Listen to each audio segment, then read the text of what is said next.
میرے سامنے اللہ کے پیارے محبوب علیہ السلام کی ایک مبارک حدیث پاک ہے جس کو امام ترمذی نے اپنی سند کے ساتھ روایت کیا ہے، اور میں سمجھتا ہوں کہ اس حدیث پاک میں ہمارے لیے اتنی روشنی ہے کہ ہم اس کی ضوء میں، اس کی روشنیوں میں اپنی زندگی کو مرتب اور منظم کریں تو خیر و برکت اور رحمت و راحت کے دروازے کشادہ ہوں گے۔ حضرت ابو کبشہ الانماری رضی اللہ تعالی عنہ اس حدیث کے راوی ہیں۔ کہتے ہیں کہ میں نے اللہ کے رسول صلی اللہ علیہ وآلہ وسلم سے یہ حدیث سنی کہ آپ ارشاد فرماتے تھے، ثلاثۃ اقسم علیہن، تین چیزیں ایسی ہیں جن پر میں اللہ کی قسم کرتا ہوں۔ اللہ کے پیارے محبوب صلی اللہ علیہ وآلہ وسلم کسی چیز کو ایسے بھی ارشاد فرما دیں تو ہمارے لیے حجت ہے، کافی ہے، لیکن اگر آپ کسی چیز کو بیان کرنے سے قبل قسم فرما رہے ہیں تو اس کا مطلب یہ ہے کہ وہ انتہائی اہمیت کی حامل ہے، اور آقا کریم علیہ السلام کی آرزو ہے کہ ہم پوری توجہ، پورے انہماک کے ساتھ اس کو سنیں بھی، سمجھیں بھی اور اس پر عمل پیرا بھی ہوں۔ تو فرمایا تین چیزیں ایسی ہیں، اقسم علیہن، میں ان پر اللہ کی قسم کرتا ہوں، وَأُحَدِّثُكُمْ حَدِيثًا فَاحْفَظُوهُ، اور میں تمہیں کچھ اس کے علاوہ بھی بیان کرتا ہوں۔ یعنی ایک تو وہ چیزیں ہیں جو حضور نے قسم کر کے ارشاد فرمائی، اور فرمایا اس کے علاوہ بھی ہے، میں تمہیں وہ بیان کرتا ہوں، اور وہ بھی اتنی اہمیت کی حامل ہیں کہ فَاحْفَظُوهُ، تم انہیں یاد کر لو، حفظ کر لو۔ اللہ کے محبوب علیہ السلام نے ہمارے سامنے 7 چیزیں بیان فرمائیں، ان میں سے 3 کو بیان کرنے سے قبل قسم ارشاد کی، اور اس کے بعد جو 4 چیزیں ہیں فرمایا کہ وہ اس قدر اہمیت کی حامل ہیں کہ تم ان کو بھی اچھی طرح یاد کر لو، ضبط کر لو، انہیں محفوظ کر لو۔ 3 چیزوں میں سے ایک چیز جن پر اللہ کے محبوب علیہ السلام نے باقاعدہ قسم فرمائی، ما نقص مال عبد من صدقہ، فرمایا کہ میں اللہ کی قسم کر کے کہتا ہوں کہ صدقے سے مال کم نہیں ہوتا۔ بظاہر لگتا ہے کہ 100 میں سے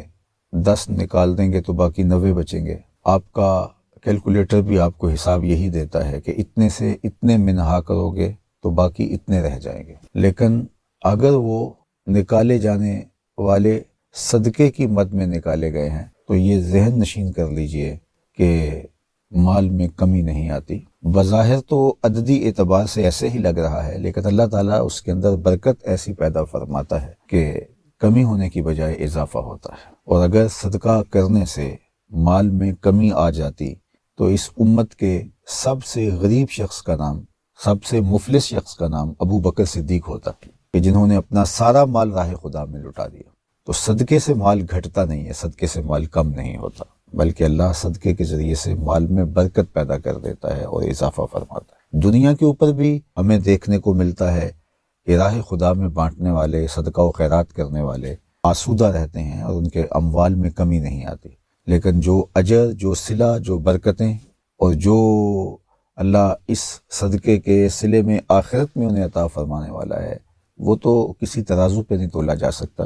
ہمارے خیال، ہمارا فہم و ادراک اس کی حدود کو بھی نہیں چھو سکتا جو اللہ تعالیٰ بندوں کو صدقے کے صلے میں عطا فرمائے۔ تو راہ خدا میں بانٹنے والے، خیرات کرنے والے مت سمجھیں کہ ان کے مال میں کوئی کمی آتی ہے۔ اللہ تعالیٰ جل شانہ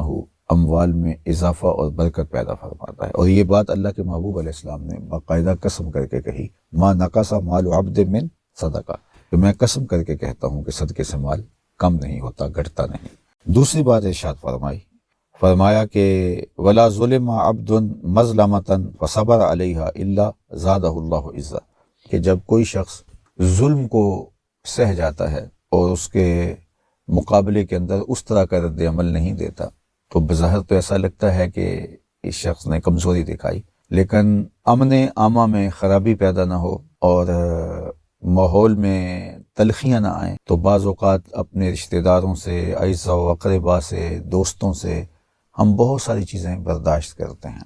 اب لگتا یہ ہے کہ شاید اس نے یہ چیز برداشت کر لی، کسی نے سخت بولا تو گوارا کر لیا، کسی نے زیادتی کی تو گوارا کر لیا، تو یہ تو رسوا ہو گیا۔ اللہ کے محبوب فرماتے ہیں جب بندہ ظلم پر صبر کرتا ہے تو اللہ جل شانہ اس کے بدلے میں اس کو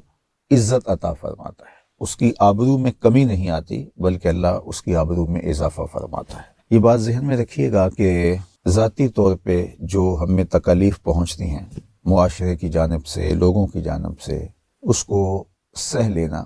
یہ بڑی بات ہوتی ہے۔ بعض اوقات ایسا ہوتا ہے کہ لوگوں پر جور و ظلم اور جبر کے بازار گرم ہو جاتے ہیں تو اس کے خلاف کھڑا ہونا ہوتا ہے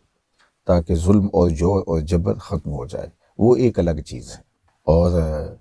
اس کی بھی ہمیں ترغیب دی گئی ہے۔ لیکن عمومی طور پہ ہمارے ساتھ زیادتیاں ہوتی رہتی ہیں تو ہم اپنا حق چھوڑتے ہیں، ہم صبر کر جاتے ہیں، برداشت کر جاتے ہیں۔ اس پر اللہ تعالیٰ جل شانہ نے اجر، صلہ اور جزا رکھی ہے اور عزتوں میں اضافے کی نوید سنائی ہے۔ تیسری چیز ارشاد فرمائی وَلَا فَتَحَ عَبْدٌ بَابَ مَسْأَلَةٍ إِلَّا فَتَحَ اللَّهُ عَلَيْهِ بَابَ فَقْرٍ اور کلمةً نَحْوَهَا۔ اللہ کے محبوب علیہ السلام نے ارشاد فرمایا کہ تیسری بات یہ ہے کہ جب کوئی شخص سوال کا دروازہ کھولتا ہے، مانگنے لگ جاتا ہے اپنی ضرورت کے لیے، کسی اور کے لیے ترغیب دلانا، معاشرے کے کمزوروں کے لیے لوگوں کو جھولی پھیلا کے بھی کہنا کہ میں حاضر ہوا ہوں اور ان کی ضرورت کو پورا کرنا ہے، اراملہ ہیں، مساکین ہیں، یتامہ ہیں، مفلوق الحال ہیں، مدارس دینیہ ہیں، مساجد کے لیے اس نے فنڈ ریزنگ کی، وہ اپنی ذات کے لیے نہیں، یہ جو اپنی ذات کے لیے مانگنا شروع کر دیتا ہے اللہ جل شانہ اس کے لیے محتاجی کا دروازہ کھول دیتا ہے۔ اور ہم نے دیکھا ہے، آپ نے بھی ملاحظہ کیا ہوگا کہ جو لوگ مانگنا شروع کر دیتے ہیں پھر ساری زندگی مانگتے ہی رہتے ہیں، حتیٰ کہ میں نے دیکھا ہے جو قرض مانگنے کے عادی ہو جاتے ہیں تو وہ بھی پھر مانگتے ہی رہتے ہیں، ان کی ضرورتیں پوری نہیں ہوتی۔ تو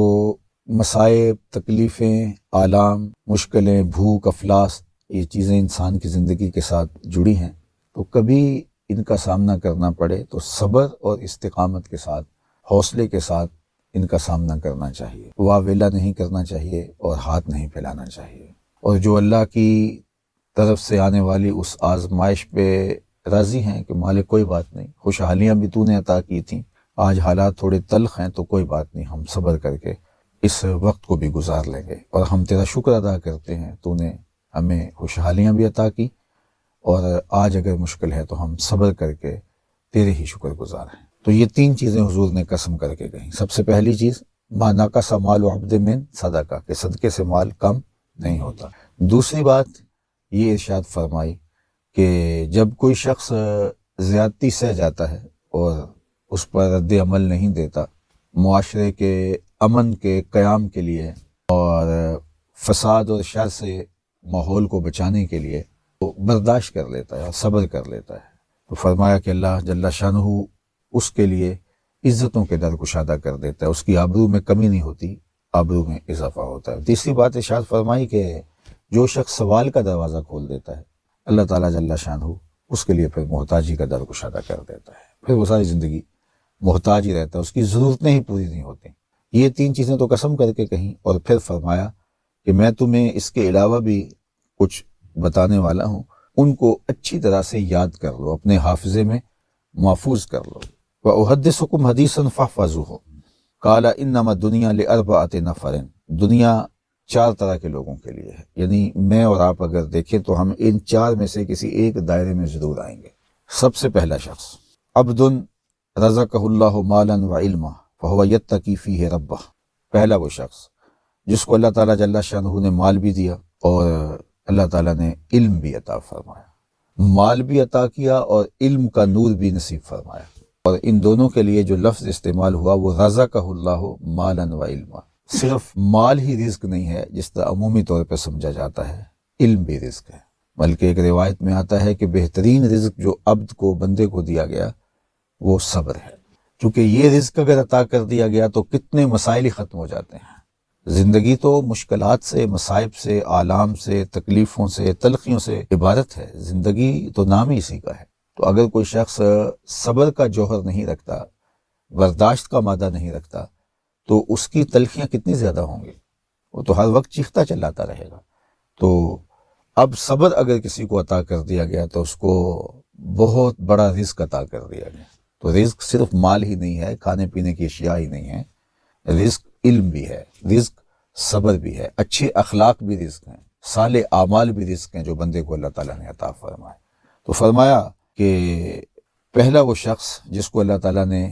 مال بھی عطا کیا اور علم کا جمال بھی عطا فرمایا، دونوں چیزیں اس کا مقسوم ہوئیں۔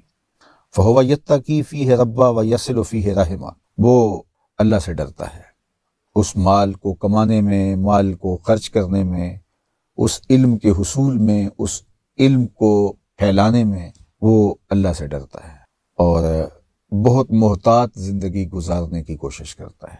کہ مال کے حوالے سے مجھ سے کوئی کوتاہی نہ ہو جائے۔ اللہ نے مجھے علم دیا ہے تو میں اس علم پر عمل پیرا بھی ہوں، تو وہ ڈرتا ہے اللہ سے اور اس کے حق کو بھی پہچانتا ہے، یعنی مال کا حق ہے اس کی زکوٰۃ دی جائے اور باقی صدقات و خیرات کے ذریعے سے مال کا حق ادا کیا جائے، تو وہ اس کو ادا کرتا ہے۔ اسی طرح علم کا جو حق ہے کہ کسی نے سوال کیا تو اس کا جواب دینا اور ضرورت کے وقت رہنمائی کرنا لوگوں کی، اللہ کی مخلوق کی، اور علم پر عمل پیرا ہونا، تو یہ ساری چیزیں اس کی زندگی میں شامل ہیں۔ علم کی وجہ سے وہ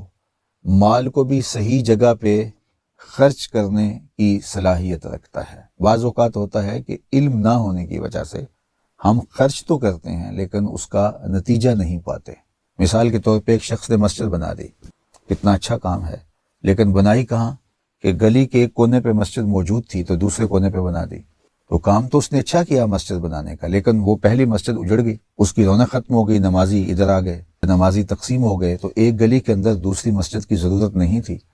تو وہ اگر کسی ایسے محلے میں جاتا جہاں مسجد کی ضرورت تھی تو وہاں جا کے مسجد بناتا، تو وہ علم اس کو بتاتا کہ یہاں ضرورت نہیں ہے، وہاں ضرورت ہے۔ وہی کام جو اس نے کیا ہے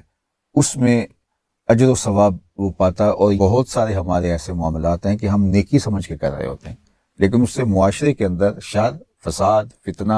اور اختلاف اور کیا کچھ پیدا ہو جاتا ہے۔ تو علم بتاتا ہے، اگر اللہ تعالیٰ کسی کے باطن کو علم کے نور سے مالا مال کر دے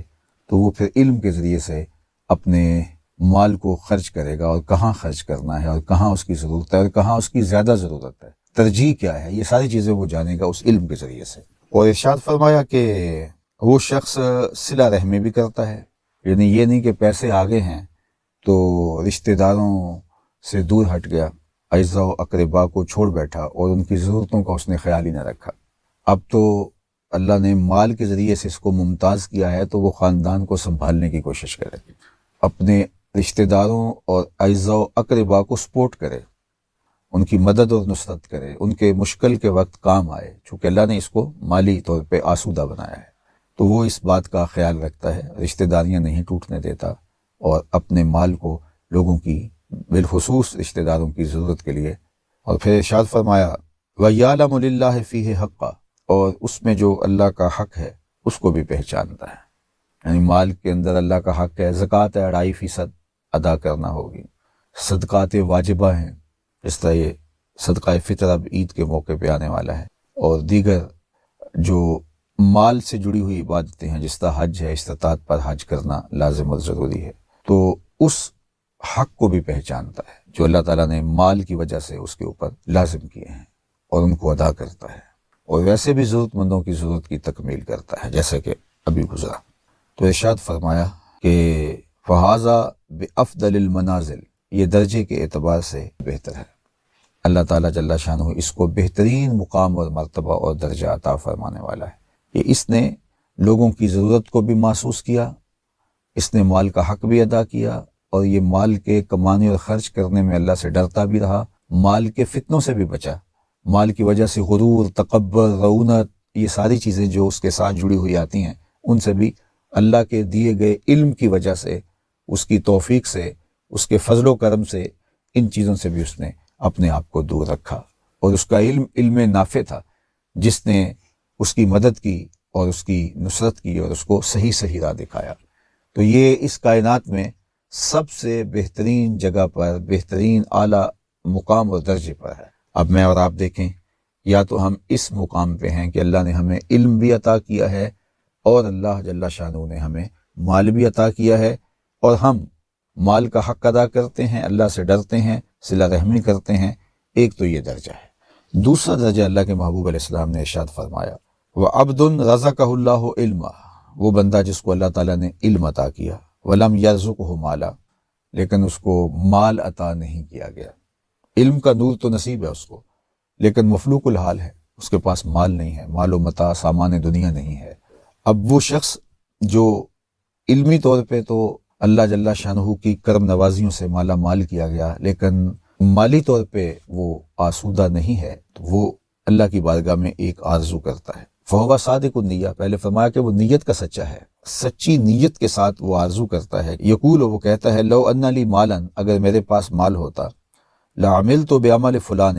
تو میں بھی فلاں کی طرح اچھے اعمال کرتا۔ مال کو جس طرح اس نے اللہ کا گھر تعمیر کیا، جس طرح مسجدیں بنوائیں، اس نے مدارس دینیاں کھڑے کیے، ضرورت مندوں کی ضرورت کو پورا کیا، مفلوق الحال لوگوں کی ضرورت میں ان کے کام آیا، معاشرے میں اس کا وجود برکت کا سبب و ذریعہ بنا، اور جہاں جہاں ضرورت ہوئی وہ کھڑا ہوا اور اپنے مال کو اس نے بے درے خرچ کیا۔ تو وہ کہتا ہے کہ اگر میرے پاس مال ہوتا تو میں بھی ایسے کرتا۔ اور یہ